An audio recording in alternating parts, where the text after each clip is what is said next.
Okay.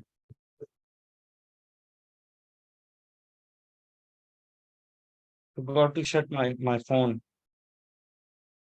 Sorry about that. So this was one more thing I had to do. Okay.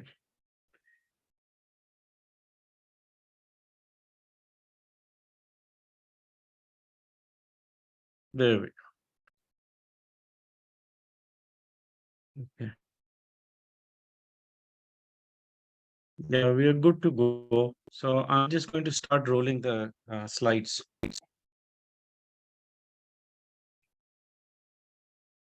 Just getting to where here it is. We were talking about implicit signals and explicit contacts and so on. So it's still a continuation because we didn't finish it up completely. So let's continue from where we left. Right?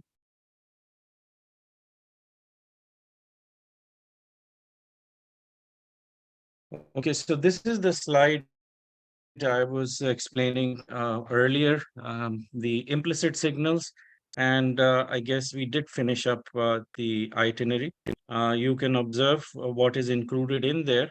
Implicit signals, we have defined it, and these are some of the utilities or some of the functions of browser that actually is giving out information. No worries. So that information that it's collecting is from all these different utilities and resources, tools that are attached to your browser. So in what ways it affects the mind of a browser to get you some of the information with influence that is extracted from the knowledge it is gaining out of these I guess trends and habits that it's collecting the data on. We get into that, but this is just sufficient for you to know that it's all actively being used in the browser for that reason. Next example, it's an illustration of sort.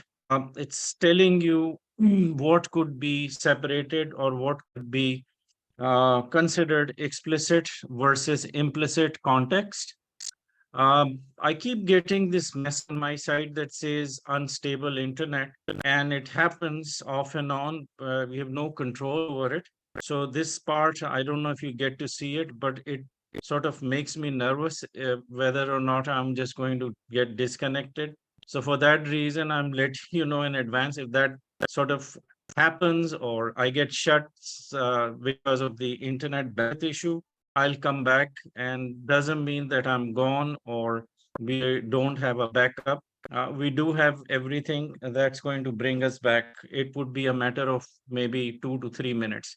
So having said that, we'll just continue. Now on this slide, as I said, there is two boxes basically or headings. One is actually explicit context, under which we are explaining what could be presumed to be the explicit side of the context. And then under this other box, which says implicit context, there is a demarcation of smaller boxes right under it, under the heading called implicit context. And this box is where I'm going to explain how the implicity is going to affect the explicit context on the other side, which kind of, if you visualize, these are two columns really, implicit and explicit. So let's start with the explicit context. It's fundamentals, basically ABC of context, and it gets more, that you can go as deep as you like. It just depends on in what way it's going to be utilized, or if this information is going to be useful in doing your research work. So for that reason, we give it a limitation to what is best or most required to support you for your research work, and rest of it we don't actually get into, but there is more to it inside the book. You could see that we have chapters, and within chapters there are these subheadings, and so there are different layers.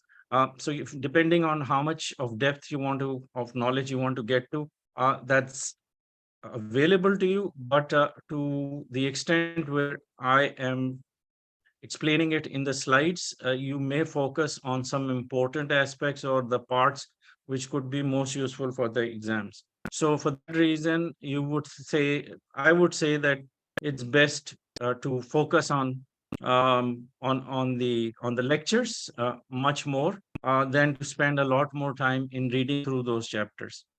But that's not to say that again it's discretionary. It's for you to decide.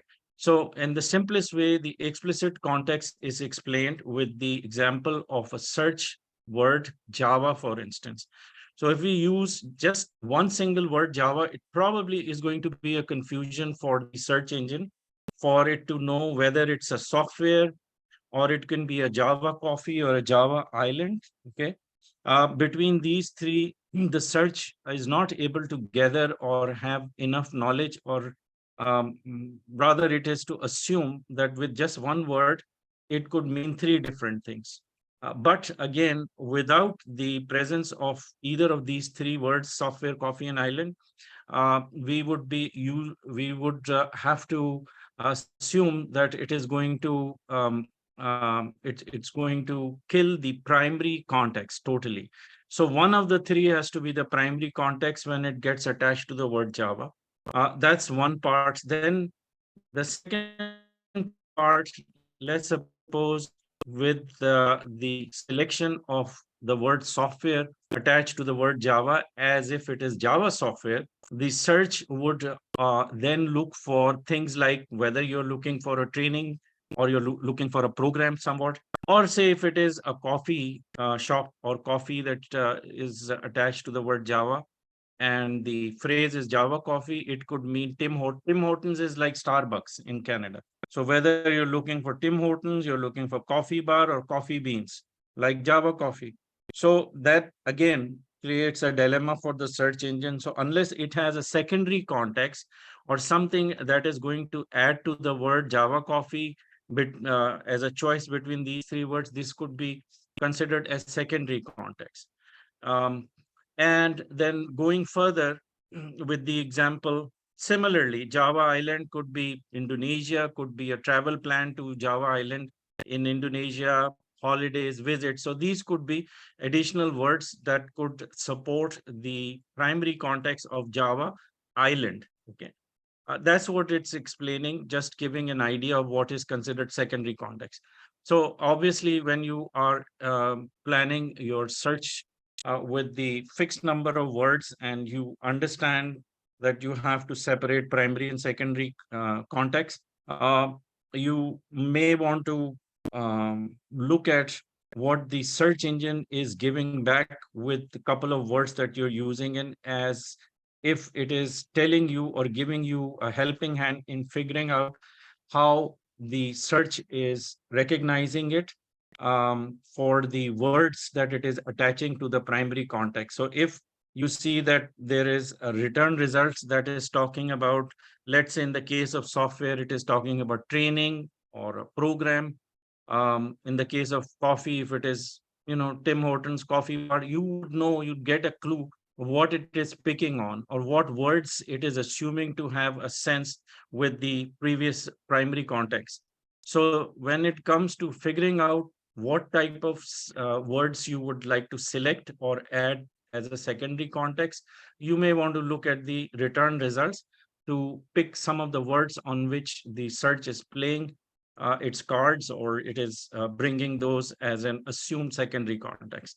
So that having said, let's look at what is the implicity or what the search adds as an ingredient, an additional bit of spices that you don't actually need, but it is there because it's part of the formula, or it is part of the of what is considered to be having an impact on these two primary and secondary contexts when you add them all together as one single search phrase. So taking an example of Java software and assuming that it is talking about the training program, assuming you're looking for a training program in Java software. So Java software training, three words you're going to put in the search. Added to that, or the results that you will be getting back would be impacted by your location. So, you'll get more localized results. Any institutes or any of those training programs that otherwise are locally established, say schools or training centers or vocational training centers, they would start coming up first as a priority. Or additionally, you would see that there is a commercial aspect to it also, which sort of always has a place in the implicit context, and it would start giving out prices of those training programs, assuming that you are looking for the training on the commercial side of things, where the search would impose or somewhat think of it as if you're searching for a choice of finding prices for these training programs. Because there's a commercial aspect and there is a marketing aspect, this ingredient usually is triggered very, very quickly and is more sensitivity to it. So you would see that the pricing will come up. The reputation, sometimes you're looking for programs that has feedbacks, that has reviews. So even that would start to come up. So there is a bundling of certain imposed or implicit or assumed to have ingredients that would actually come in automatically or would impose itself to give it a meaning, in the sense that it has a bias of sorts. And at times we as researchers want to stay neutral. We don't want it to impose something or keep us away from rest of the data that otherwise would have had more of more of a research perspective, more a la carte, or more outside those boundaries. So for that reason, we do use queries which nudge or direct the search to focus in a certain direction, um, just to overcome those biases. Like, we are going to add to the context and make it more specific so that the localization or localization would not be imposed. Other things we do is, like, we do some sort of adjustments to the browsers.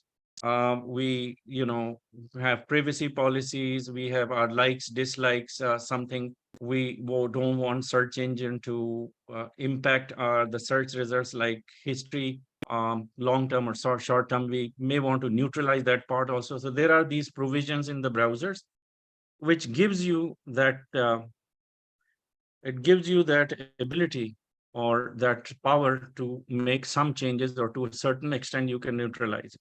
So anyway, between explicit context and implicit context, you could see that this illustration gives you a better sense of what could be considered implicit. There are a lot of implicities. There is a lot of assumed barriers or demarcations, or we also call it internet filter bubble. Internet filter bubble is a terminology which is quite it's become very common now, and a lot of people understand it as having having a dependency on the search engine for delivering results based on its collective wisdom of sorts. So that's the internet filter bubble.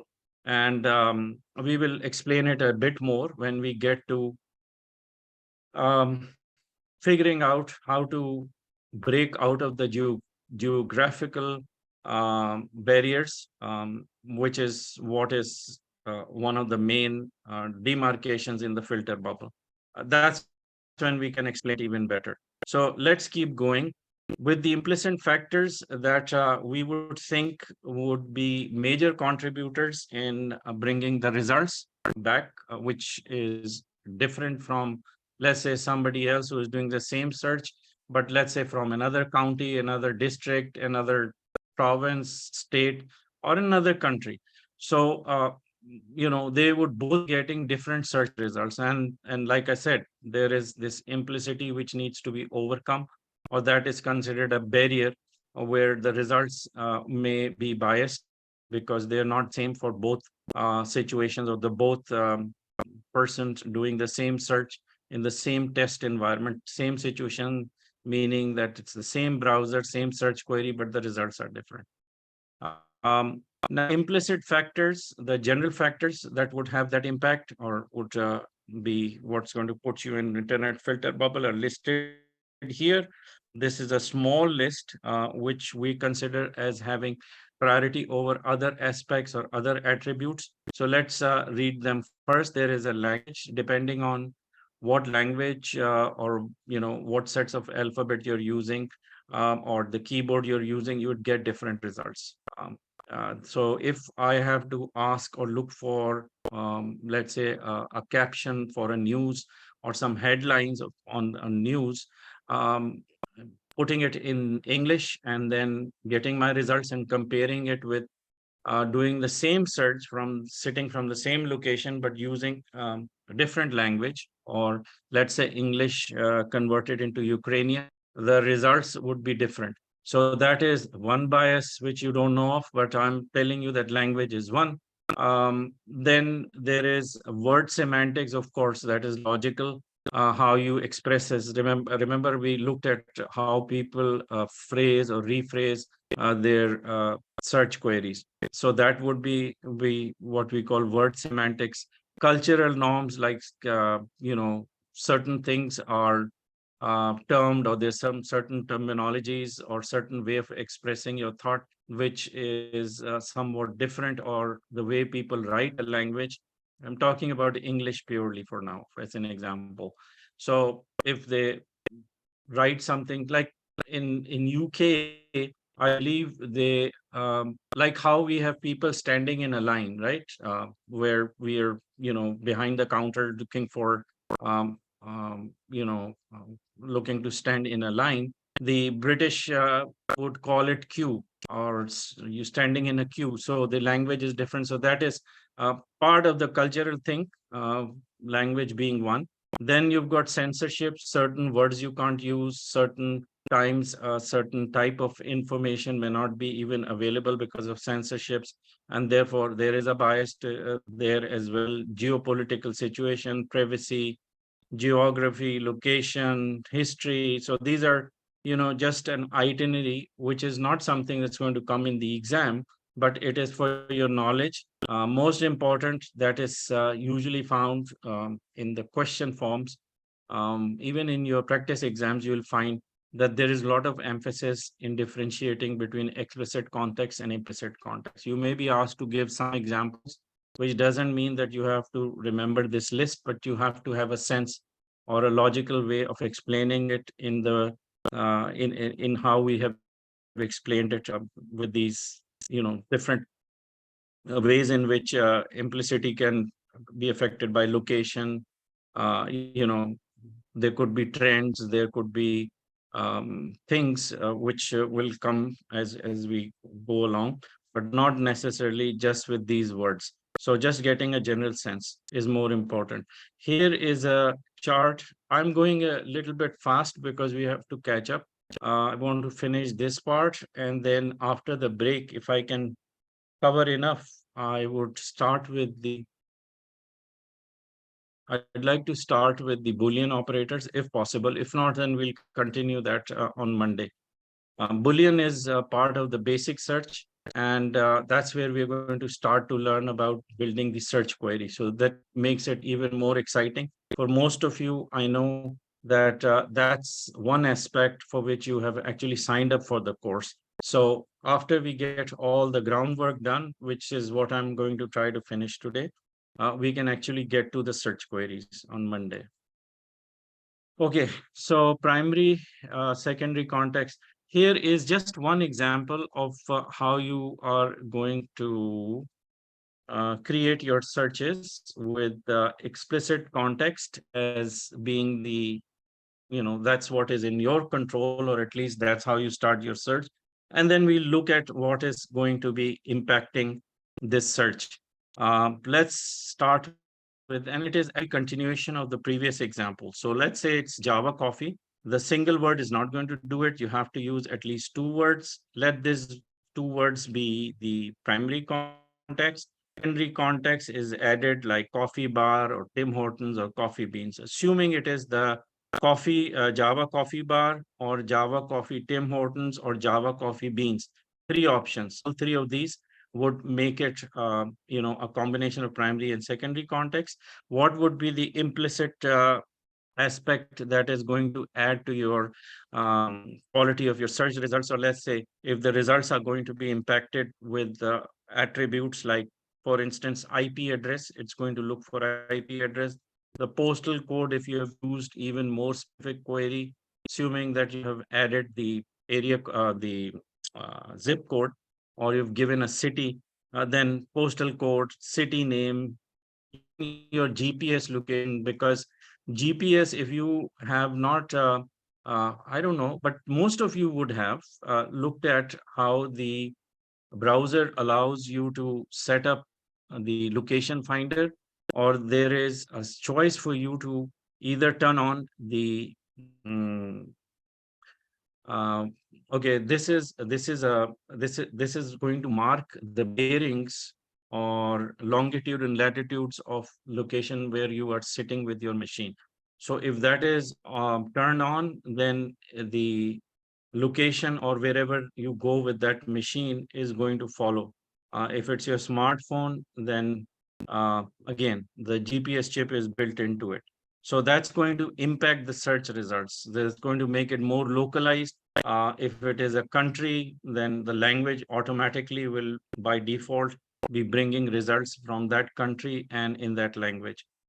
Then the other thing, which is the search session, or way in which you have set the query. So if you have used certain words that are going to lead your search to, let's say, some commercial or a product or services that you are looking to buy, or there is a transactional aspect to it, it's going to assume that you would be looking for a price, you're looking for reviews, you're looking for, ratings and so on. And I'll tell you what are those different types of search queries which are interpreted as you are typing your search. So whatever words you're using to make it into a search phrase, the search is interpreting it in 10 different ways, which means that in spite of how you would want it to react or bring back the results, there would be a bias, or there would be an implicity of context that gives it a more profound or a deeper meaning.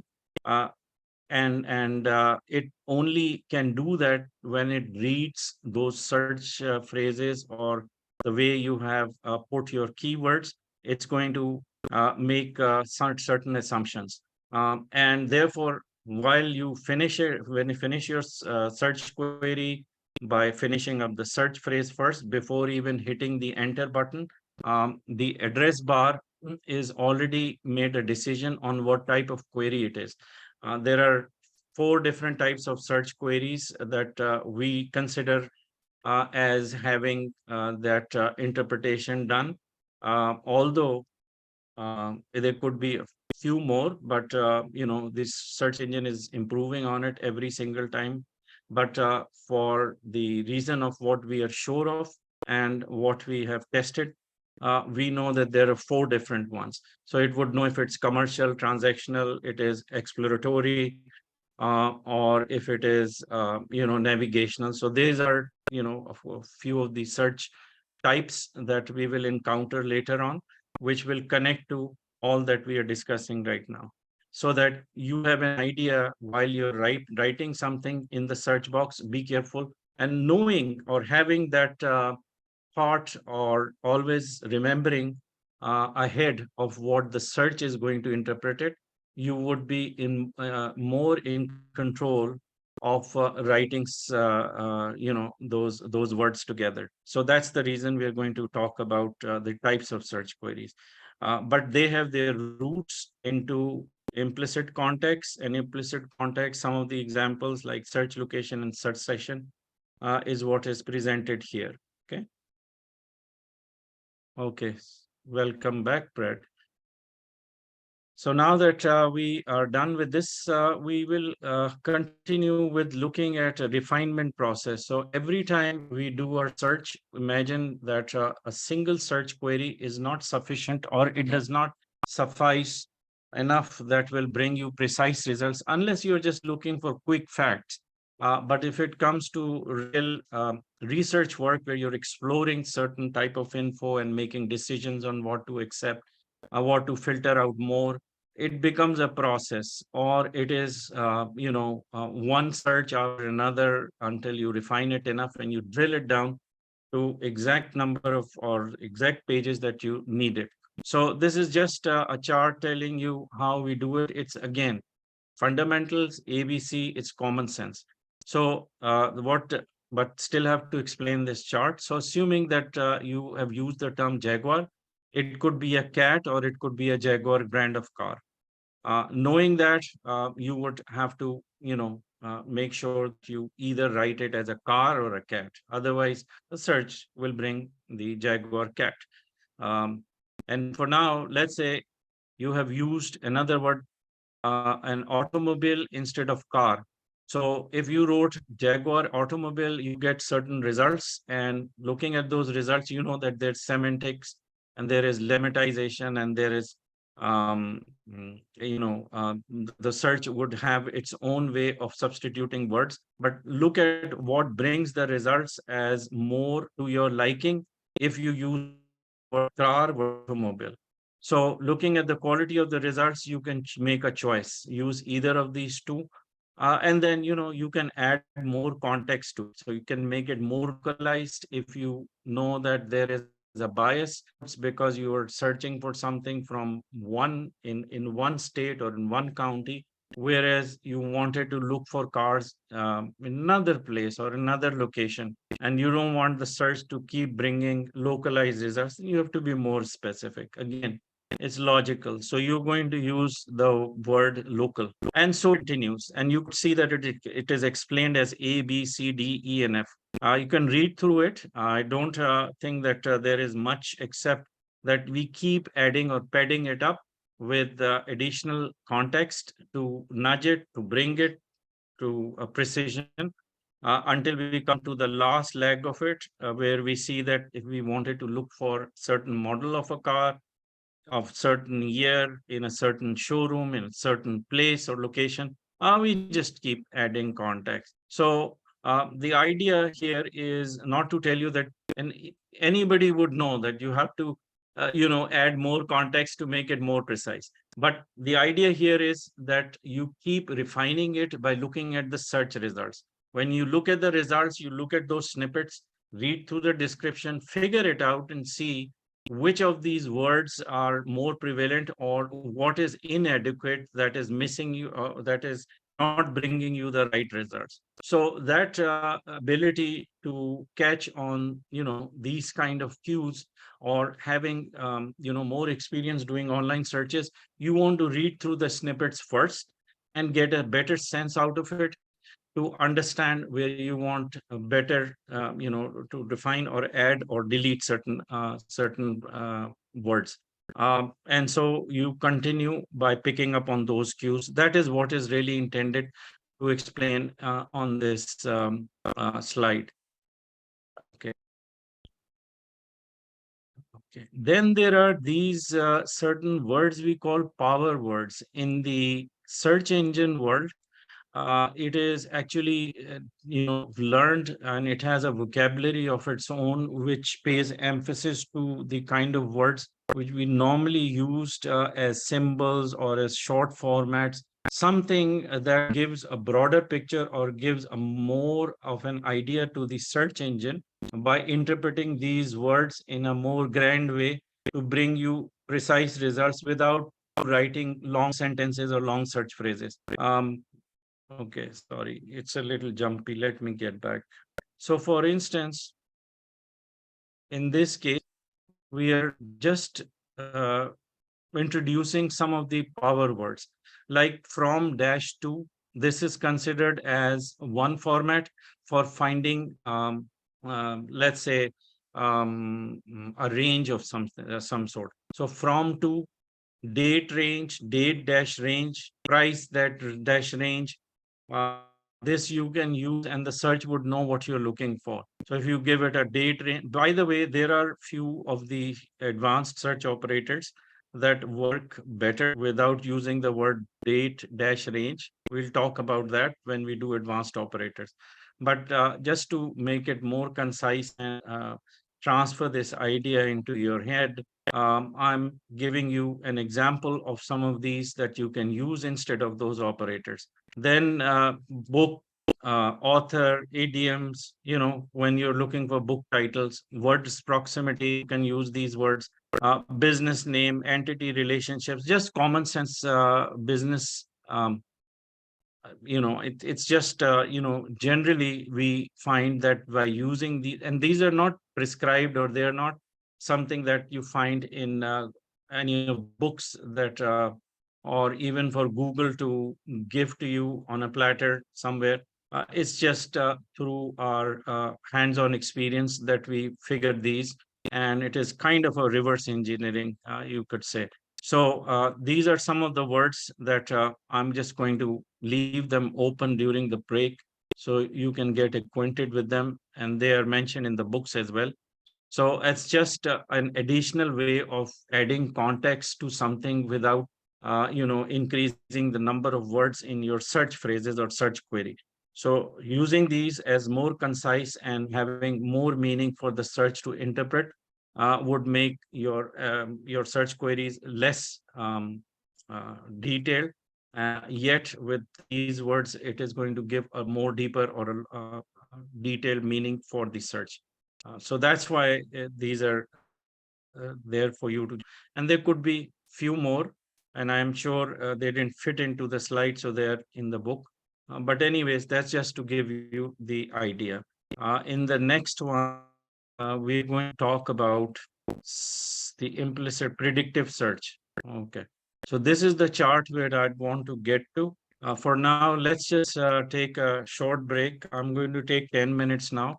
And then when I return, we'll just finish everything else, hopefully wrap it up without any more breaks. And assuming that if I'm not able to finish something, and if it goes maybe 5, 7, or 10 minutes over, I would request your patience to bear with me, as I have targets also to finish things. If you have to go, just go quietly. Don't worry about it. Besides, three of us, so not a big deal. So for now, let's just take a short break, and I'll see you in a little bit. Thank you.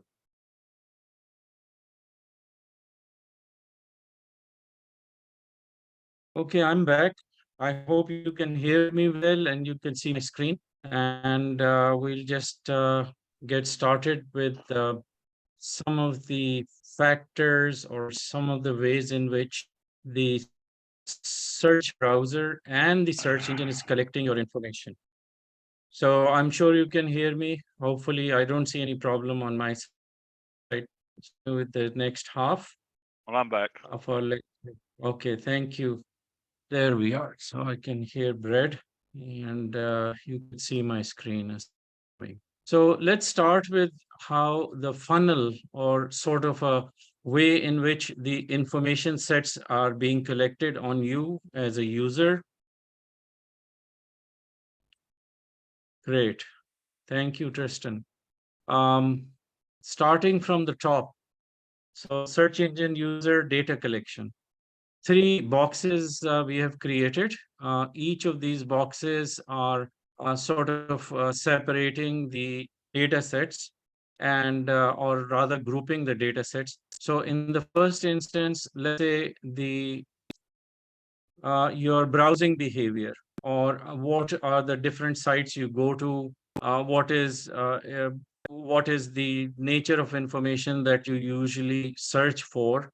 That is from your history of your searches. There are two types of collections it does. One is long-term history, which is what you've been searching previously or in the recent past, where the session is discontinued, or after a certain period of time, even if you don't log out, that history sort of gets into the or it gets collected as a long-term history of your continuous sessions that you have used in your search.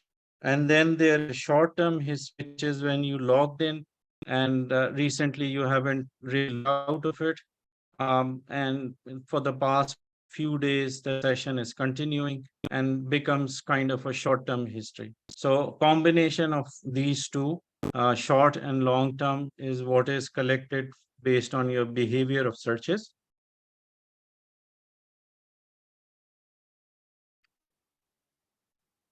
Okay. Mm, okay.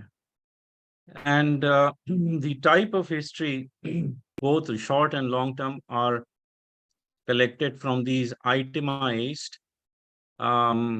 statements, which is basically telling you the kind of behavior on the type of use that you have been doing with the searches.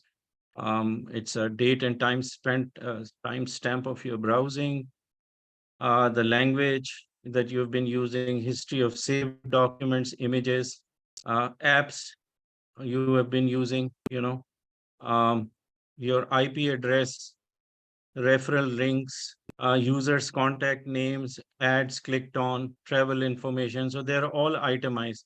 You don't have to remember them. I keep saying it because there is so much information in these slides, and I don't want you to get overwhelmed. Don't think of it as if it's part of the exam where you have to remember things, and it's more on the generalized side, so you have an idea of what is part of the short and long term history collection. So all these behaviors of using what is here in these itemized headings is what is collected. Even users calendar of events, saved favorite history, bookmarks, and so on. So this is short and long term. Then there is profile and personal information that you voluntarily actually put into the browser when you're registering for it, or where the Chrome has actually asked you to give that piece of information for profiling and for personal use. Like even um, the personal information includes your passwords, it includes your, birthdays, gender, some information which is automatically collected called auto form fill data. You always have a choice. Remember, when you are doing your registration, at times they give you a choice, but they are find letters. So you have to know which of the information is essential or is compulsory. And there are other data fields which you are not necessarily required to fill in. So be mindful of that. And at that time, you would give away certain info, which is voluntary, just because you have to use that utility like browser. So that sort of is something that you have to be mindful. Communication data is the third set of info, which includes your chat history, the emailing that you do, um, the ISP you have used, Wi-Fi, mobile devices, GPS info, and so on.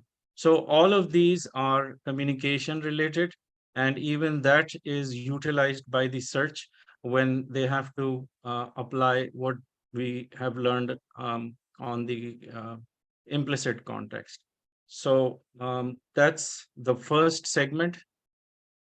The second segment, where after it has collected or it has everything that is defined in the top layer, the second layer kicks in, which means that if you have personalized your browser, it is going to look at the personalization part, where you are given a choice of whether you want advertisement to show up, whether you want certain privacies to be implemented, others that you give away. Localization is another aspect. And when we look at what is actually branching out from this middle part, it is trying to collect information that it can apply in interpreting your intent for search. And these are the elements. So we've talked about personalization. There is localization, which means your IP addresses are mapped. Marketing, the commercial side, what is it that you usually click on for advertisements, or when you're doing commercial queries, products and services, it would collect that information, trends or behavior, which ties up to what you usually search in a certain time of the year, like it could be seasonal searches, both a mix of short and long term. And if there's any trends that you follow, all that is collected, and it will impact the intent translation, or would impact your implicit, it would add to the implicit signals. Advertisements, that could be something that is more favorite for you, that you click on, or you could have a choice of turning off the advertisements when you do your browser adjustments. So that is the second layer. Then comes the third one, which is that it is going to now start to analyze and start to give a better user experience by uh, giving you a, well, let's call it a helping hand, or there is a tool we use is it's a predictive and assistive technology that kicks in, which means it is going to bring suggestions based on all that is collected from previous layers that we covered. Like suggestions is going to start coming up, related searches are going to come up, local area searches, autofill forms, people ask questions, autocomplete, intent predictions, like autofill of the uh, if let's say if it is autocomplete intent prediction, it could be a culmination or combination of the behavior that is marked in intent translation in the previous layer. So that would also do autocomplete or be part of what you're writing or putting in the search. Even before you complete it, it is going to give you suggestions, and that is also intent prediction. Then I guess the last layer is effect on the search results. How it will affect is it will reveal the location. It will assume that your location is constant. Legal implications, meaning geographical, uh, separation of countries or places where doing your searches, certain content or certain type of information is hidden or is not available, or it is censored, or there could be legal issues for privacy. Some privacies are less prevalent in certain countries, where in others there's a strict laws, like the privacy laws in United States and Canada or North America. So legal implications, content settings that you do based on what your likes and dislikes, or what you've allowed or disallowed in your browser settings, all that is going to kick in. And most importantly, it is the effect of all of these sets of data that eventually will put you in a filter bubble, which I've explained before briefly. So filter bubble is going to create a bias or give or imposes a certain restrictions, as well as gives a certain meaning to, or assume meaning, just because you're searching in a certain location or a certain geographic area versus somebody else doing the same search, but finding the results are different. So that filter bubble sort of puts those type of values like language, your location history, and so on, as having the implicit impact on the search results. That's the end of um, the context part. But most important, or eventually where we get to, or where we are driving to, is shown in this slide. With all that we have learned so far, there is a way in which the search queries are broadly interpreted or generalized to be put in a certain slot, or they're given a bubble wrap of a biased impact of implicit attributes, because you have written your query, or while you're writing your query, it is separating it into these four different, um, I guess, different ways in which it is differentiating the query type. One is navigational, the other one is informational, the third is exploratory, and then there's transactional. What it means is that while you are putting something or phrasing it in your search query, it is already giving signal or preparing the search engine for returning results in those categories. One, for example, is navigational. So if I wrote something that says that you already know the address or where you want to go, which is very specific, even the domain name that you're putting in, it knows that you want to go somewhere, and therefore it is called navigational query. And basically it's there is no complication in this, and it is direct, and therefore not much to talk about on the navigational. But let's look at the other one, the transactional query. So if you have written something or writing something about a product, or you're writing, let's say, a model of a laptop, for example, it would know that you want to check on something or you want to buy something. So if it is a product that you browse over, or in your recent history you have actually gone to those websites, and then while you're writing your search query, it has those wordings in it or those model in it, it would start to prepare the search to deliver results that has more of advertisements or something that you visited before. If you go more often to Amazon site for finding something, it would know that it is going to be a commercial query.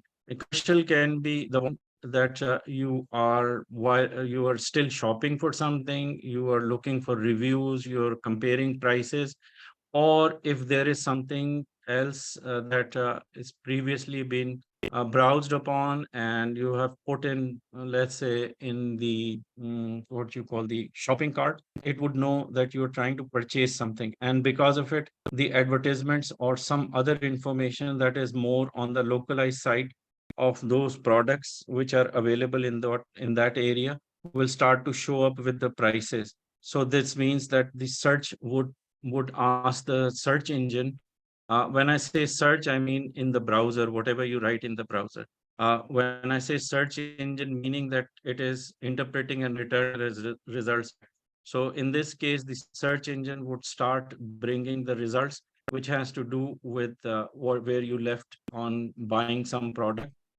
It is or similar products within Amazon, say for example, or any other website that you frequently go for that, or you've browsed previously for that specific product in a certain e-commerce site. It's going to think that you want to buy it, so it's going to start showing you different results.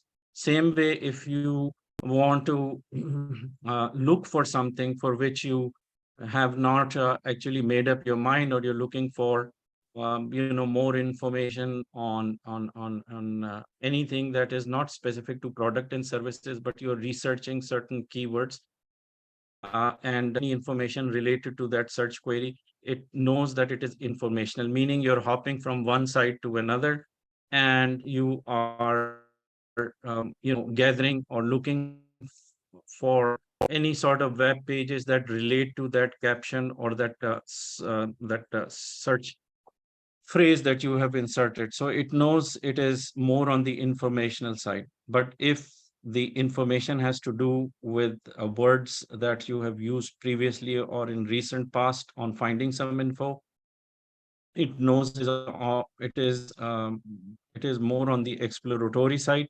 So it is bringing you different sort of results.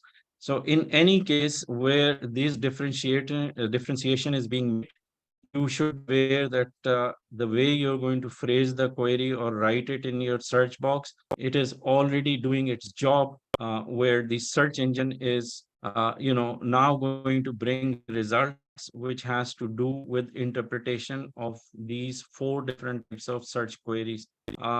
And at times we want to be mindful on how we phrase certain things. So this is where the search engine is given the cue, or is given the preliminary information, or in the preliminary interpretation on what to prepare for to be returned for you in your search results. So remember these four. And I think this is pretty much it on the context. And this was my goal. Predictive search, it's just an introduction to give you an example. The wordings we have used, like people also ask, something that you get to see more quite often, you get your search results returned back. So to know what it means, like people also ask means in theory, the questions are compared with previously searched questions by a global user is that correlate to the search terms, meaning that these search boxes or the box that gets returned, as you can see here, are basically questions and they're threaded. So when you click on any of these downward arrows, it sort of shows you a thread of questions which relate to the same, or there is a root question which has subsets of it, that is kind of making a sequence of related questions.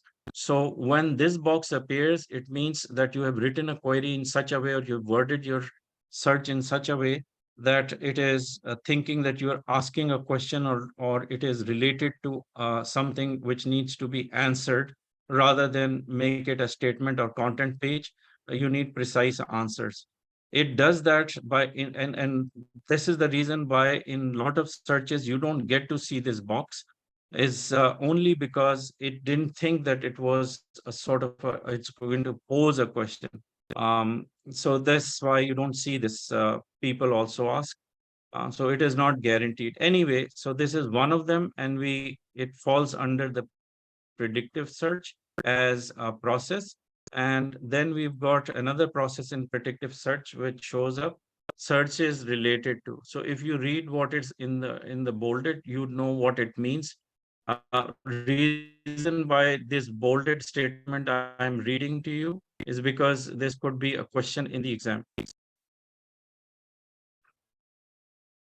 So search related to, as you see over here, is something that sort of gives you a trend or a pattern on a subject of interest in which you have written, the way you have written your search query. Therefore, it is looking at something related to the same subject or something similar that others have been searching for in this area of interest. And that's when you see search related to. Another part of predictive search. And then, of course, when you start writing something, it's going to give you a Dropbox. If you write one word, you'd get different sets of ways in which people have used this single word. And this impact, or what you see that is sequentially arranged, is those wordings that it would have collected from your previous searches that could be long term or short term. So that history is going to give the previous searches you've done with the letter or with the, I'm sorry, with the word, just the single word internet. Um, and so it continues. And supposing if you had used one, two, and three of these um, previously, but rest of them also appear, this means that whatever was in the history could be these three sequences, like internet speed test, internet explorer, internet service provider, but rest of it that appears after, which you may never have searched, but this is coming from common searches or common ways or more popular ways in which the word internet is attached to another word next to it. So this is kind of random, except with the previous history that just because it has a limitation of, say, how many, 10 of these appearing. So it is going to make sure that at least 10 of these appear, or 10 are shown, even though three or four of them could be the ones that you actually used previously. So it's a mixed set of predictive words. And as you add more words, like in the second sequence, you could see that we have two words added, you would see different sets of results. So the combination of words, more words you add, you'd still get 10 of these as predictive or assumed to have relevance with these two. It could again do the same calculation of your previous searches to add to it, and the rest of them gets added to complete 10 predictions, or 10 of these as supportive for you to make that decision. singular plural matters.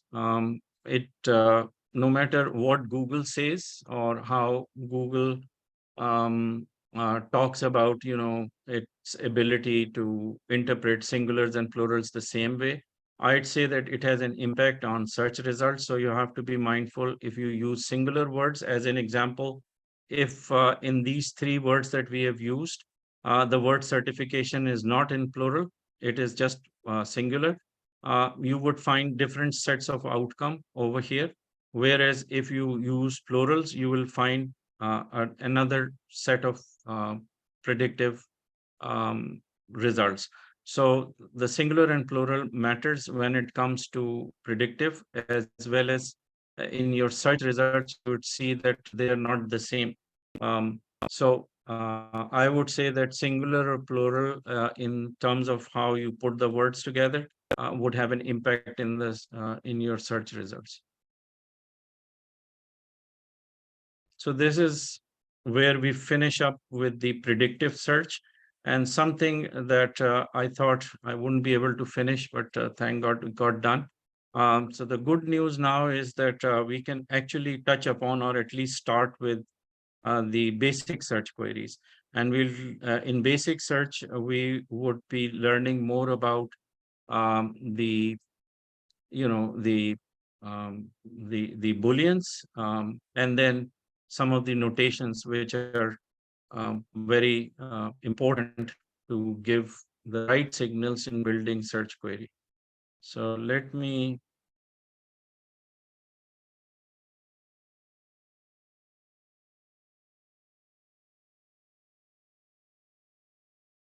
yeah, these slides are kind of, I have to see, I have to restart it.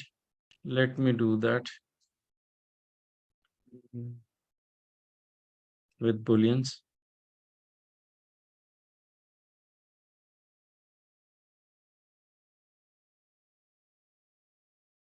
With this one.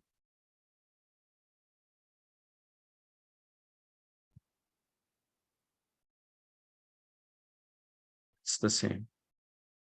Okay. So let me start with this one. This will just give you an idea of what is considered to be Boolean operators. Now, Boolean operators are just, I mean, I could easily start with just introducing the type of Booleans like pluses or and all that. But at the back of this, or where it's coming from, we have to get a sense of it by understanding that it is coming from algebraic expressions. So when we are talking about numbers, we are basically, if it is just numerics we used in any kind of algorithms or any sort of mathematical function, it is purely to do with interpretation or combination of numbers and how they interact with each other. So that is numeric side. But in the real world, things happen which are needs to be symbolized, or it needs to be somewhat more tangible, something which is not entirely easy to express in numbers. So that's where the algebraic expressions come from. So we can parse or give a value to something which is non-numeric. So if I say mm, a is equal to 1 or 1 is equal to a, that is parsing or giving a value to that a, or a is giving a number as a value in numerics. So that sort of is the idea behind using the booleans. But when it comes to textual search or the textual words, we know that each of those words are to be assumed, or is assumed to have a characteristics separate from the numeric version of it. So to create something that can be marked as non-numeric, but would be able to be combined or to mathematically function with another non-numeric, we use those booleans. As an example, each of the word can be considered, and because words are non-numeric, there could be one entity or one object, and that object can be relational or interact with another object or another word only because the booleans would be interpreting or interacting in a mathematical way to either join the words, disjoin them, add to it, and so on. So this is the only solution when it comes to textual search that we use booleans as giving a value or giving it making it mathematically inclined. This is the theory of it. Now, if I want to explain the Boolean itself, or what are those symbols or those wordings, we will run the slides. It's just basics. I'm sure all of you know of it and you must be using it in your searches regularly. There is an A and D operator. A and D means that you're going to use A and D together as a word, and A with a capital N and D, all of it has to be in capital letters for it to be understood as a Boolean operator. And what A and D does is that it combines two words or two values or two search phrases when we use A and D in between them. So if A and B are to be combined, or they are to be considered as one, where it is a set of two words that are grouped together to be considered as one adding to another, that is when we use A and D.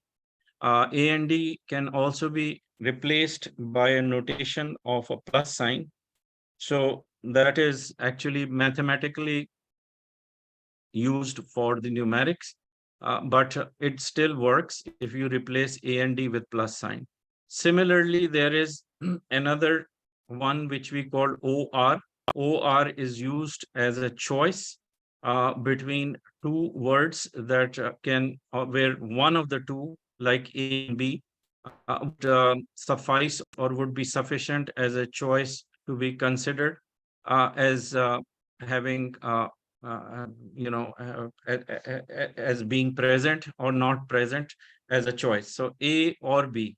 Then we've got NOT, which means that one of the two words or two search phrases can be eliminated by using NOT or a minus sign. So the minus sign is replaceable by NOT.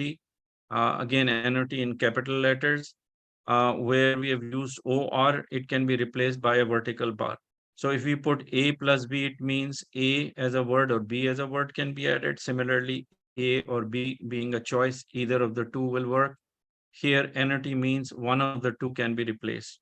Now, this is, a very fundamental of how we start with learning on the Booleans, but it is way too basic.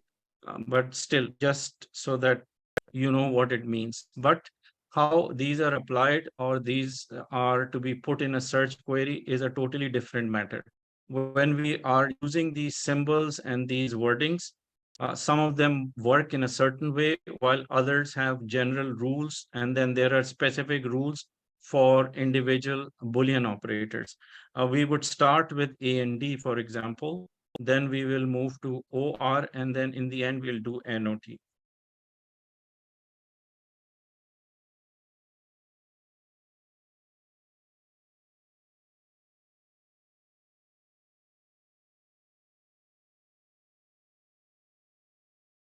So know that first we are going to finish up the theoretical part, then we are going to do the actual queries.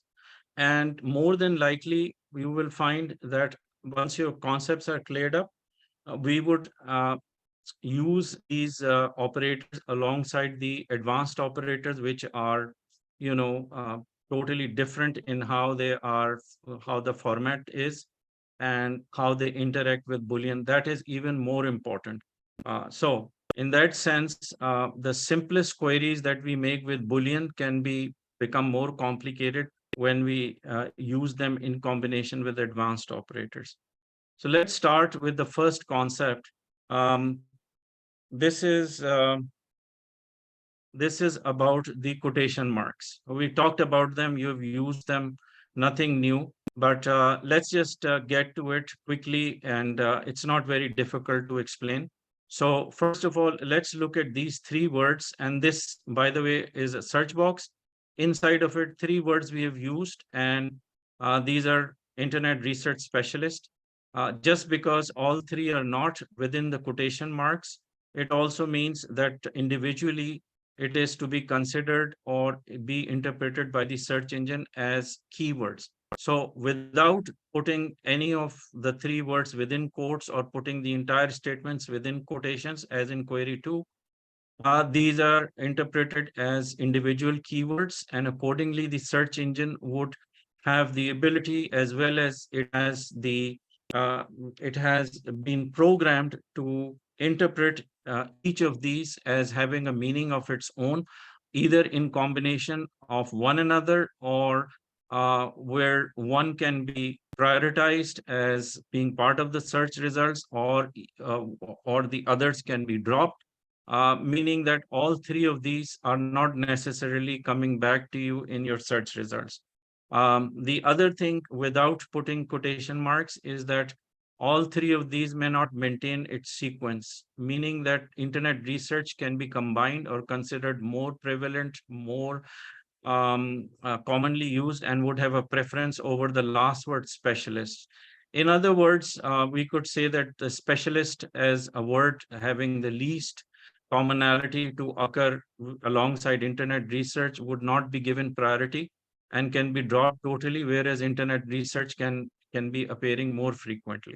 So there is going to be an erratic behavior from the search engine to look at these individually or in combination as it pleases. So there is no enforcement, there is no forced impact of your search query without putting all three in the quotation marks. Third thing is that in order for the search engine to recognize all three of them in the sequence in which it is laid, that may not happen, only because without quotes, it would again be considered individual, and there could be a combination of any of these together, and one of them can be dropped totally. So to remain intact as three words, maintaining the same sequence, whereas the research comes before specialist and internet is followed by research, all these and specialists. To maintain this, you'll have to put them in a demarcation or in a parameter that make sure the integrity of all three words remain intact in terms of sequence and in terms of how they are placed, as if they're mandatory for all three to be present in your search results. In order for me to make that happen, I'm going to put all three words like I've shown in query 2 inside of the quotation marks. So what the quotation marks is doing, and trust me, like with what we are going to start with and where we're going to end with this concept, you will find that it is somewhat diverting from what is considered as basics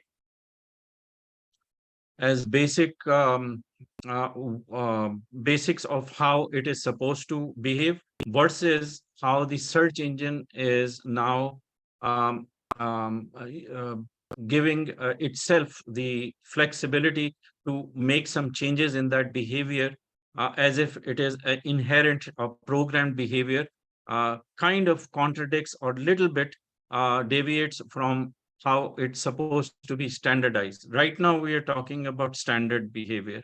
And when it starts to deviate from that part, we have to do as well, because in the end, we have to read the mind of how the search engine is going to um, be, how it is effectively going to make things happen with using the quotations. Now, in the second slide, we are going to make things slightly more complicated here.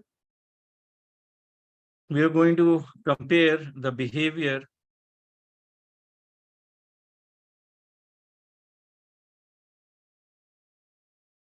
Yeah, let me bring everything up. I don't like animation as much because I don't know exactly what's going to happen when I click on this cursor.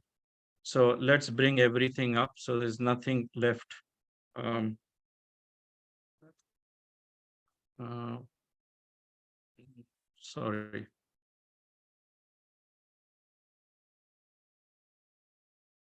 All right. So what's happening?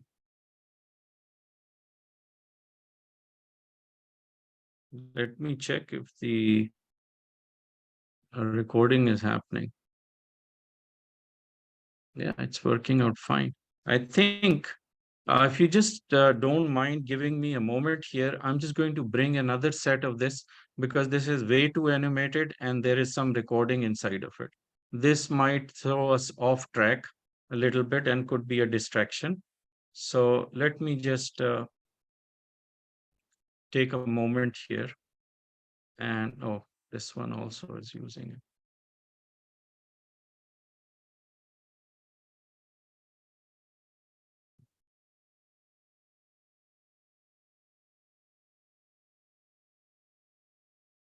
But the one is animated.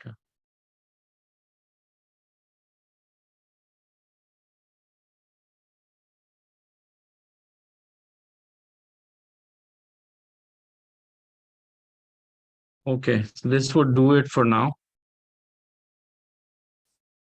Sorry for that interruption. Okay, so let's look at the one and two as a comparison between how the search would interact or react to the ones that we put inside of the quotation and outside of the quotes. So it's basically emphasizing what I've explained before. So taking an example of one where we have three words, and you know why we are going to explain while we are explaining using quotation versus not using quotation marks. There is a practicality of reason where at times we intentionally don't want to put certain words within quotation marks. So it is important after understanding this concept that there would be instances where you'll make a choice where the query is becoming too tight and you want to open it a little bit so that you get more relevant results, or if the results are not showing up at all, you want to give it that flexibility. So you're going to open up certain words, others you want to put within quotation that you're sure of. So those choices can be important when you understand this concept of when and there's a time to use those quotations and when not to use those. Let's look at these three, for instance, internet research specialist.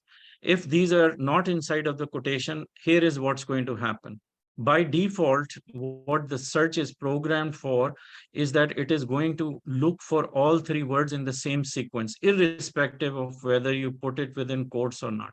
Don't ask me why, because I don't create Google algorithms as such, but they just feel that they don't, they have to have something programmed or pre-programmed that is going to function to bring the best results possible. So that's what they're striving to do. So the idea is to give some sort of results and best results that will come up, especially for those that don't use the quotation or they're not used to it. Perhaps to cater for them, they decided that by default, first they're going to match all three words in the same sequence as if it is one search phrase. But there is a but. The but is that it is not enforced. This theory or this default action is not enforced, but it is a choice for the search engine. And we don't want to give it too many choices because we are researchers knowing exactly what we need. Anyway, we're talking about default actions. First action, find all three of them. In the second instance, it would start to change the sequence of these words, okay, where it is shown in the second instance. In the third instance, it will start doing pairing, which means between these three, if internet research is more prominent or more frequented or have a higher ranking as two words together, leaving out specialists as a secondary choice, it will start to club them as it pleases. So that is the third action. The fourth one could be that it will start combining them in different sequences. So internet research or internet search specialist, where the word specialist, oh, I'm sorry, the word search is research is replaced by search. So stemming and lemmatization on its own, if it feels like it, again, giving that sort of open passage for the search engine to do as it pleases. That's what we have done without putting them in quotation. Then there is another one, which is 6, 7, and 8. So different combination of it: internet research, internet specialist, research specialist. So it's kind of erratic. But most important is that if you look at the sequence of how it is doing these combinations, eliminating, editing, and transforming those, you can get a sense of what would happen if you don't put them within quotation marks. On the other hand,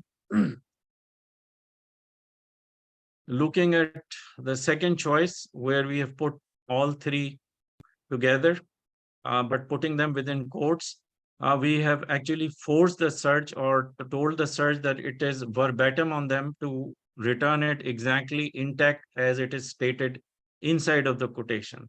So it is not only forced, but it is enforcing the sequence or the integrity of how it is phrased together as three words. Okay.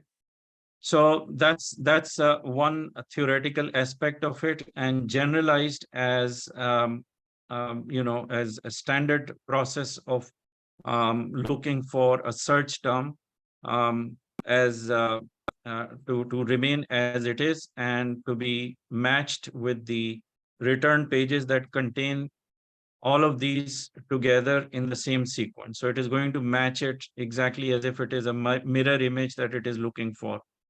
That's why the quotation mark is enforceable. But there is exceptions. Sometimes, even within quotes, if it cannot find all three, and it decides that it's going to do stemming and lemmatization, it would do it on its own. So to a certain extent, it is enforced, while there is a bit of a leverage still intact with the way in which the lemmatization or the stemming might occur. So research can be replaced by search also, and don't be surprised if that happens. So in spite, but the general rule, or the rule with which we feel that it should operate or react, may still leave some of these gaps, which is when something doesn't happen, it still wants to give you the results. Do as I described, it'll replace those with synonyms, or without changing the meaning of it, it would replace it with another word, that even though relational with the rest of the words, would not change the meaning, but could have um, could have a replacement of that word as synonym. Okay. Um, then quotation enclose behavior in return results. We have done this, so it is just repeat of the same. Marketing study, two words. It wouldn't know with these two words what is it. Is it marketing studies, or studying marketing, or studying marketing, or marketing courses? So all of these could be different combinations. But if we put it within quotation and we marketing study, it would try to match it, or make it more verbatim, an exact match, so that it would not stray away from the sense in which you have used it, and therefore it could work very well if you put it within quotation. That's all we're trying to explain here.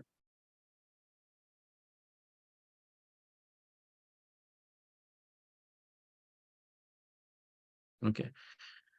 All right. I'm going to take a pause here and leave this open for you to look at carefully. And I'll be back in 2 minutes. But look at them carefully.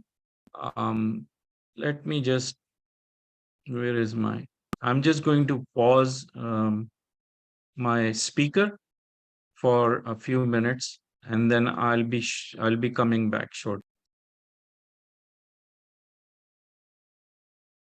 I continue with explaining these two illustrations. There is a differentiation between how we have used these two A and B instances of putting or enclosing these three words within quotation marks. In the first instance, you saw that all three are within quotes. So when we put all three in quotes, what does it entail? Talks about how the three words have to remain intact in the same sequence, and therefore together it becomes one single search term, and these are not one keyword anymore. So with this term, internet research specialist, you could see that it is going to match all three words together and find those pages that have them, as you could see right here with these arrows. So when I have done this, I got this page, or it took me to a website, checkme.com, for example. Um, on the other hand, if we want to separate all three of these and put them individually inside of these quotations, what does it mean?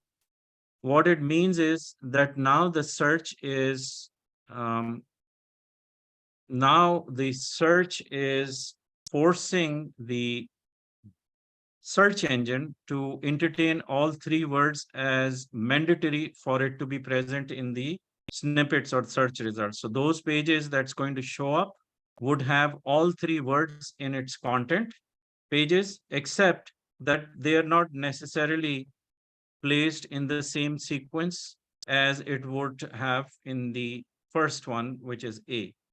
So when the search returns this page as an example from another website, it would have the presence of all three of them as a mandatory presence. Why? Because all three are within quotes. Have I not, if I didn't put any of these within quotes, it would not become a mandatory return. It would become a choice for the search to bring back. And when I separately put individual words within quotes, I'm enforcing or making mandatory for the search to return pages that has presence of these three words, not necessarily in the sequence, but present wherever they occur on the content page. So the number of search results in B, for example, would be a lot more compared to the results in A. And so you have learned there are two things that are expressed when you put something within quotes. One is to remain, to maintain the sequence of the words as a single search phrase. And the second is it works as an enforcer, which makes it mandatory or enforce the presence of the words inside of the content pages that gets returned. So it becomes a kind of a it makes it essential for the search to bring them no matter what. So if I had taken out the quotation, and you can do it even with single words. So don't think that you have to make it into a search phrase or use quotation marks only for making search phrases rather than enforcing individual keywords. It is basically just going to give it that strength or give it that meaning that the search is now, you are not requesting it to be present, you're requesting those words, you are asking the search to return those words as an essential part of those content pages, or their presence should be there.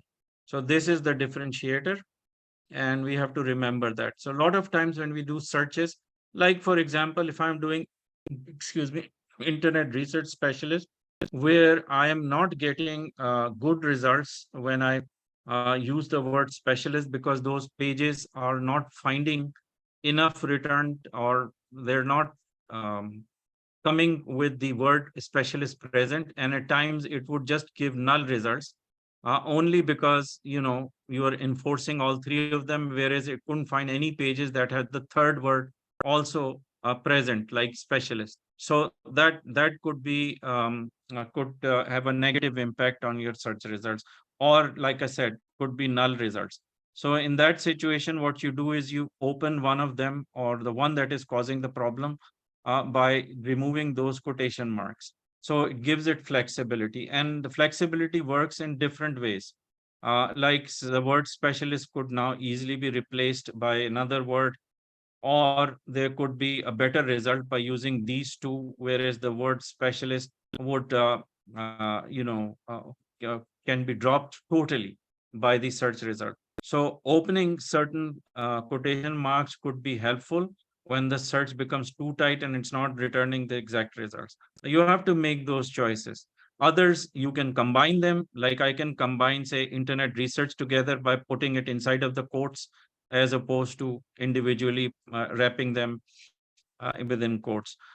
And then, maybe just leaving out the quotation marks for the word specialist. So all those combinations you can do, or removal of quotation marks, or combine words together.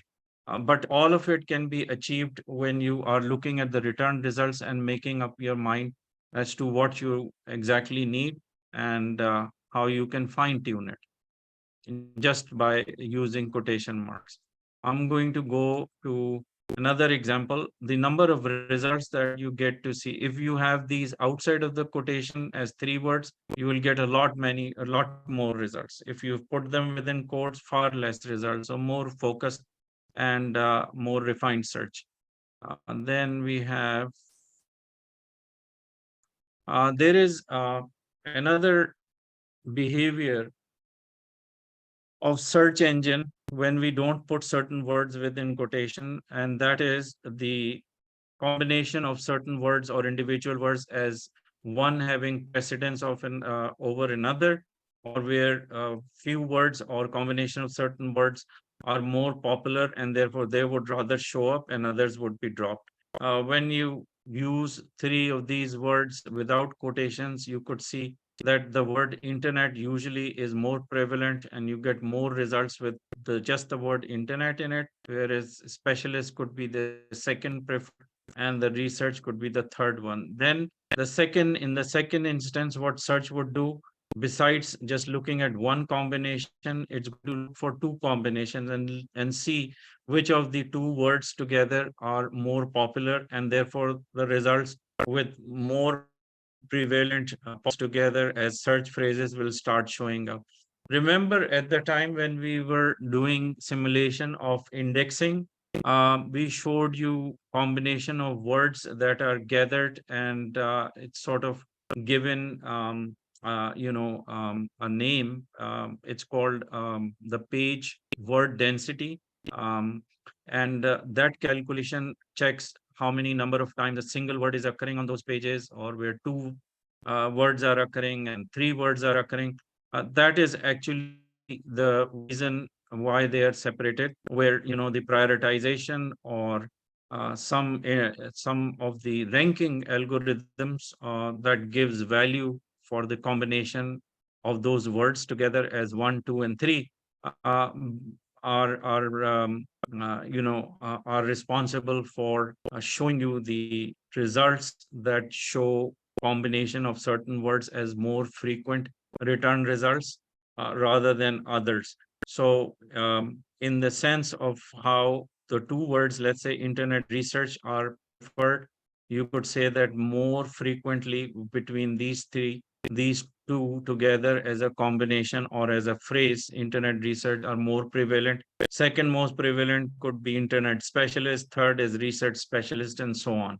So that is, the kind of um, intelligence, or you could say that a behavior that the search engine is going to assume when you don't put those quotation marks.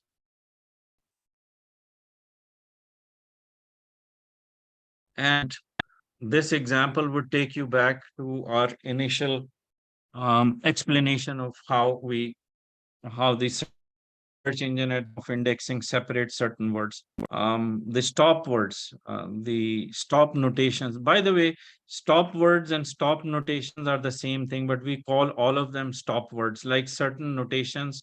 In fact, most of the notations are not considered as part of the matching if you have to get them to work or to be recognized within the search phrase that you put inside of the quotations.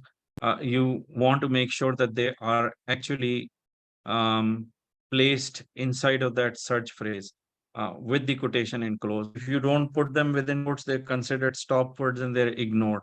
Like the ones in the red color, if you want these to be entertained or to be enforced or considered as part of the sentence or search phrase, you need to put them within quotation marks. For example, if take anything, let's say we take a verification code will be sent to you, whereas will be and to you and the word A or the alphabet A, all of it in red color is not recognized unless you put them within the quotation marks. So if I have to make sure that all of these are to be matched exactly as they are set, including those uh, stop words, we have to put the entire statement within the quotation. So I'm going to enclose all of it. A verification code will be sent to you within quotation marks. Similarly, there are these notations like the ones that you see here, question mark and sign. And if you want these to be recognized, even though they are stop words, I call them, they're not technically words, but they are termed as such. So A and D, for instance, if it is not to be, it is not recognized, and we want it to be enforced as part of the sentence, perhaps we can put the entire statement starting from become A, contributor, knowledge, whatever, all the way to the very end, journals and directories, put all of it within quotation marks. And what the search would do with quotes enclosed is that it is going to match exactly as it is laid out with the stop word like A and D intact or part of the statement and be matched exactly how it is. So unless you're sure that whatever you've placed inside of the quotes has somewhere those pages that can match it exactly the way you've written it, you may put it within quotes and force it. Otherwise, and if it is not exact or if it doesn't, it is not going to find it exactly how it is put inside of the quotes, you would get null results. So this is the risk you have to take. Unless you know it exactly how it is sequentially set along with the stop words intact inside of it, don't put it within quotes because you may not get the results if it is not found. So that is the reason why we are showing this slide.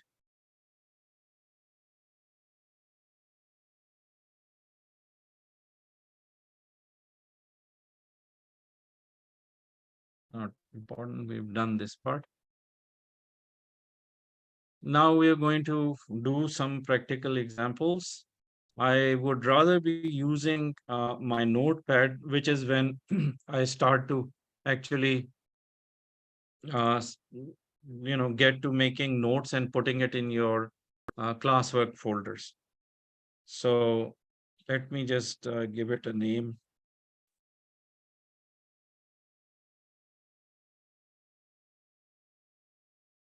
Class number 3. Okay. And so I don't want to lose this one. So I'm going to have to make sure that I save it. Now, starting with this, I'm going to take an example, which is our example 1. See, we have shown here different sets of examples, and each of these sets are talking about how we can be creative using the quotation marks and why they are important in certain situations. And in other situations, why we do not use part of the search phrase or part of the way in which we have actually express that search phrase to exclude certain words or put them outside of the quotations. All of that is going to be explained with these examples. We have to start with the first example, and this is where I'm going to copy this from here, and I'm going to put it in the notepad. And just think of notepad as if we are using it um, as a whiteboard. Okay. And another thing I would like to do here is just increase or um, zoom the fonts.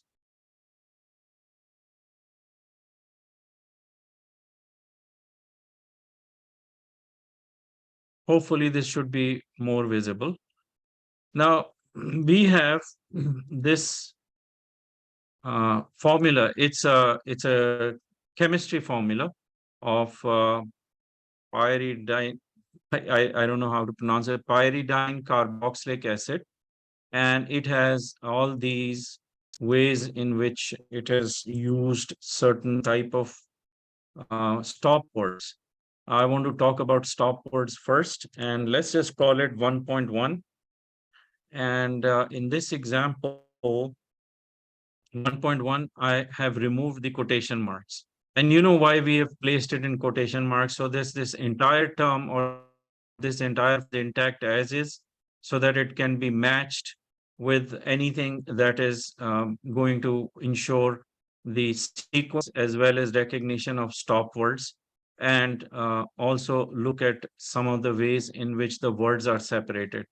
Now, when we are doing 1.1, first thing I did is remove the quotation marks. Second thing is that I am going to show you where it is going to consider this statement or this formula as having two different search terms.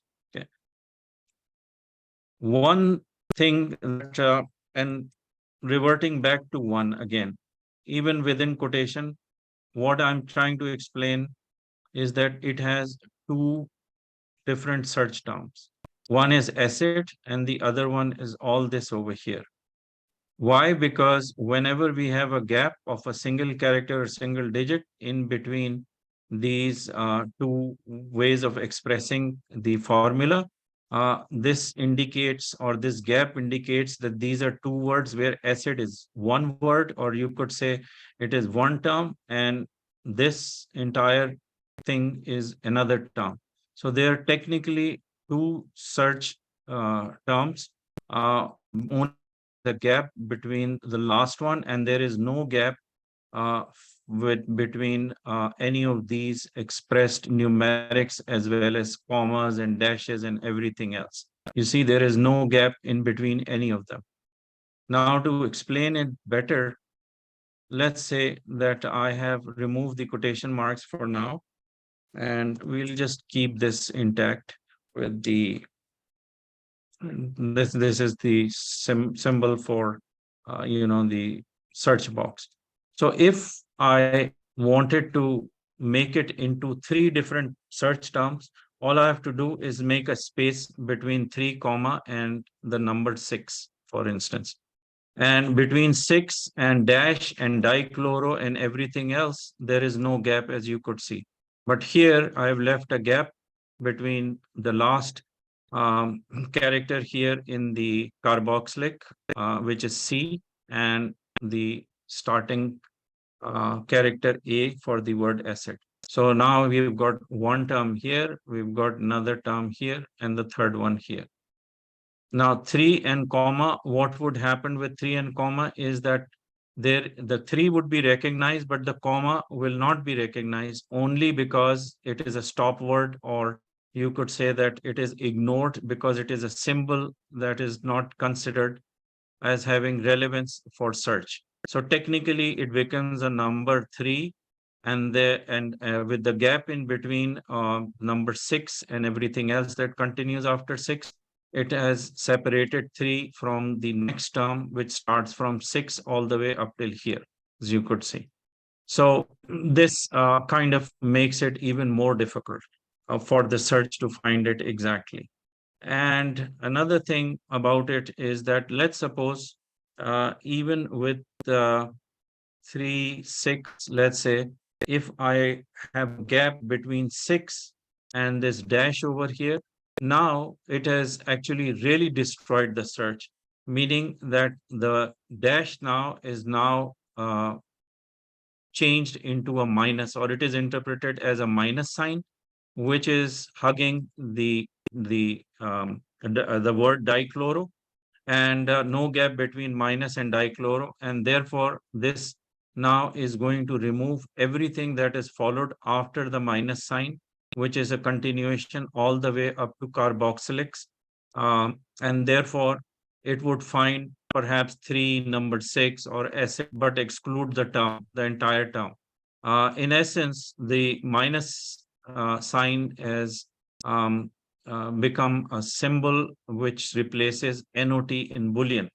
Or you could say that the dash now is converted into, or it is interpreted as a minus sign.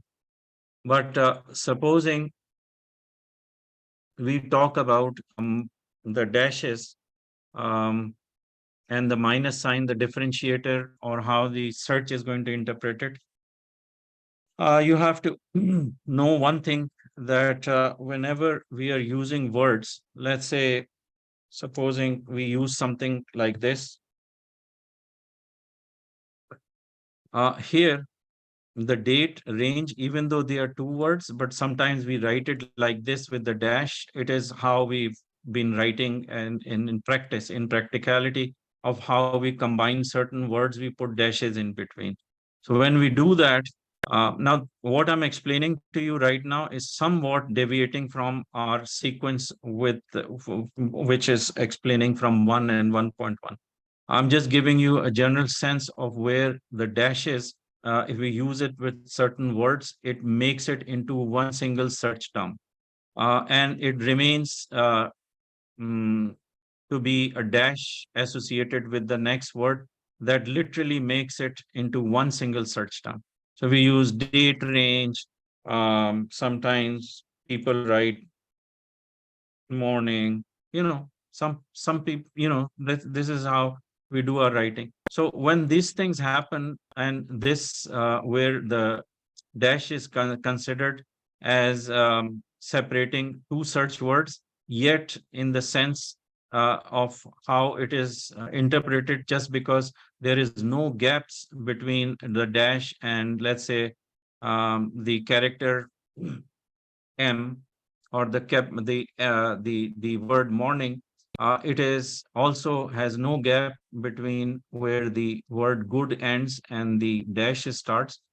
It is given a meaning as if it is together one combination of these two words, um, without considering it as separate, um, or in the sense it is considered as one search term, or okay, so you get the meaning. Anyway, so it's talking about dashes, and here you could see that just by giving it a gap right here, I have converted it into a minus sign. We don't want to do that.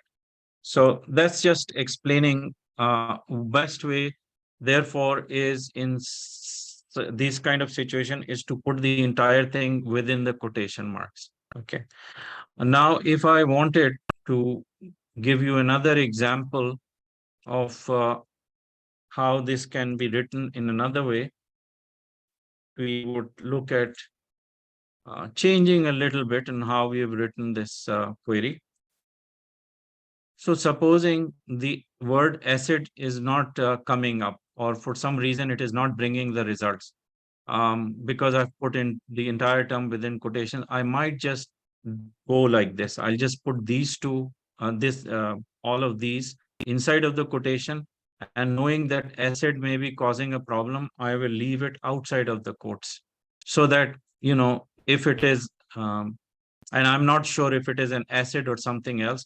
So intentionally, I would leave it outside of the quotation marks, outside of this demarcation and enforcement, to give it flexibility of either for the search engine to drop it and still find me something that has all of these terms intact as it's presented, or it would get a replacement of the word acid as it pleases. So it opens up and gives more opportunity to bring some sort of results back. This is a bit of a change or moving of the quotation mark that makes things more easy to get to. Okay, so we've got, and I'm glad I was able to start with the Booleans today. And for now, I'm going to continue with the other set of examples, which are somewhat different. Here, the one concept is clarified. And on Monday, I'm going to continue with these other examples, which is giving a kind of a situation or simulating scenario that would, make the quotation mark works in a few different ways. So let's look at now. For now, I'm just going to put this in your Dropbox, and where you have a folder that says classwork. you would find these folders. Okay. So let's just save this, and I'm going to continue with example 2, 3, 4, and 5. So we'll finish these up on Monday. And after that, we'll go to another operator, which is OR. And there is another exciting thing about the quotation marks is that it sort of replaces the utility or overshadows the utility of A and D or a plus sign. And that is even more exciting. But not to make it too complicated, I have some very good slides which I'm going to insert in, add to this, make it easy for you to understand why and how we can replace the quotation marks with the A and D, or A and D is redundant. You don't use it as any longer or as much as we want to. Not to say, I take my words back. It is used in certain situations and it does come in handy. So it is functional, except that we have a choice at times, and mostly we use or replace A and D with quotation marks. So this can be a better statement. So with this, I'm going to wish you a great weekend. And I hope you're rested enough, and I hope you can catch up with the recordings. And I'll see you on Monday. Unless you have any questions, I'd be happy to answer. So Brad and Tristan, we only have two of you, or there is someone else that joined us. Oh, Hannah did too. So hello, Hannah. Good to have you. Thank you for coming. You can catch up with the recording. Hopefully, we'll get it uploaded within 24 hours. Just because, occasionally on weekends, we are unable to meet the target. So I'm going to send you the direct links, which is, password coded, and you can use that password to access it directly from Zoom. So it'll be unedited, but, just not to take any chances and make your weekend worthwhile to catch on with this. Okay. Thank you. All good. All good. Thank you very much. A lot of information to absorb. I'm sorry. Okay. So bye bye for now. Bye, Brad. Bye, Hannah. Bye, Tristan. Bye. Thank you. Thank you. Bye bye. See you.